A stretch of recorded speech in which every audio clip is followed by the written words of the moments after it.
Content section.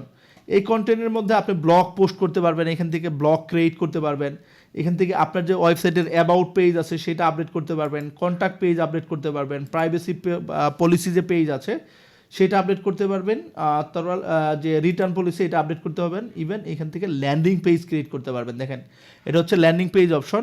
আমি landing পেজের জন্য আপনাকে আলাদা আরেকটা ভিডিও বানিয়ে দিব, এটা আমি একটু বেসিক জানাচ্ছি।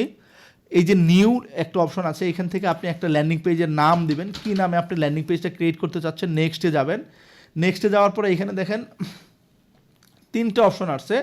এই 3টে অপশনের মধ্যে এইটা যদি আপনি ক্লিক করেন, এটা ব্ল্যাঙ্ক টেমপ্লেট, মানে আপনার যে ওয়েবসাইটগুলো আপনি তৈরি করবেন এটা আপনার কোনো টেমপ্লেট রেডি করা থাকবে না।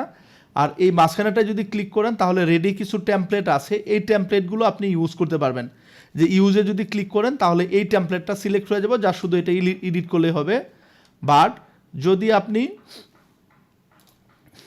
আবার একটু যাচ্ছি আমি, যদি আপনি এইটা এই যে এটা একটা ব্ল্যাঙ্ক, এটা যদি আপনি সিলেক্ট করেন, আমি একটু দেখাচ্ছি এখানে, এই ব্ল্যাঙ্কটা সিলেক্ট করলে তাহলে আপনার ম্যানুয়ালি ড্র্যাগ অ্যান্ড ড্রপের মাধ্যমে আমাদের সেকশন তৈরি করা আছে ওইটা থেকে আপনি ক্রিয়েট করে নিতে পারবেন। আরেকটা এটা হচ্ছে এই যে এই সেকশনটা, এটা হলো এআই ক্লোন অপশন।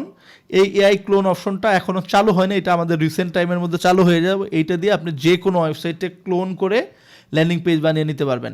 আচ্ছা যাই হোক, এখান থেকে ক্রিয়েট করলেন, ধরেন আমি এখানে একটা ব্ল্যাঙ্ক সিলেক্ট করলাম, নেক্সটে দিলাম। তারপরে হচ্ছে এই ল্যান্ডিং পেজটা কোন প্রোডাক্টের জন্য করব, যদি 2-3টা প্রোডাক্টের জন্য করি তাহলে এখান থেকেই আমরা এই যে ওই প্রোডাক্টগুলো সিলেক্ট করে দিব। এই প্রোডাক্টগুলো সিলেক্ট করে দিয়ে দেখেন এইটা হচ্ছে আমার ডিফল্টভাবে এই প্রোডাক্টটা সিলেক্ট হয়ে থাকবে। আমি এখানে ক্রিয়েটে ক্লিক করলাম, একটা ল্যান্ডিং পেজ ক্রিয়েট হয়ে গেল। এডিটে যাব, এডিট থেকে দেখেন আমাদের এখানে ল্যান্ডিং পেজ ক্রিয়েট করছি বাট কোনো ল্যান্ডিং কন্টেন্ট নেই।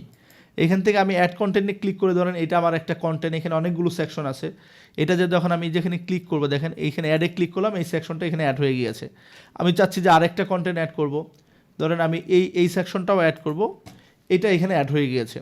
এইভাবে এই যে দেখেন প্রোডাক্ট অ্যাড করেছিলাম, আমি চাচ্ছিলাম যে না এখন 2টা প্রোডাক্ট রাখবো না, একটাই রাখি।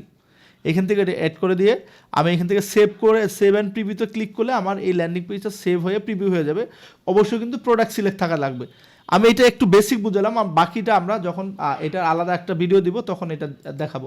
তাহলে ল্যান্ডিং পেজে আপনি এইরকমভাবে ল্যান্ডিং মানে লিস্ট পেয়ে যাবেন। এখানে ক্লিক করলে আপনি ওই ল্যান্ডিং পেজের লিঙ্কটা কপি করতে পারবেন। আর এখানে যদি এই যে দেখেন একটা প্লাস বাটন আছে, ধরেন এইটা কী করবেন, এটাতে ক্লিক করলে একটা ল্যান্ডিং পেজ আপনার অলরেডি ক্রিয়েট করা আছে ওইটাকে আবার ক্লোন করে আরেকটা তৈরি করতে পারবেন।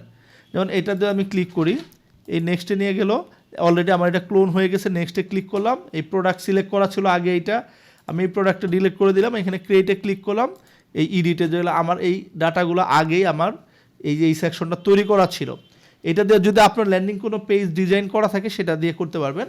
আর এইখানে যে টিউটোরিয়ালে ক্লিক করলে কীভাবে তৈরি করবেন এটা ফুল ভিডিও টিউটোরিয়ালটা পেয়ে যাবেন।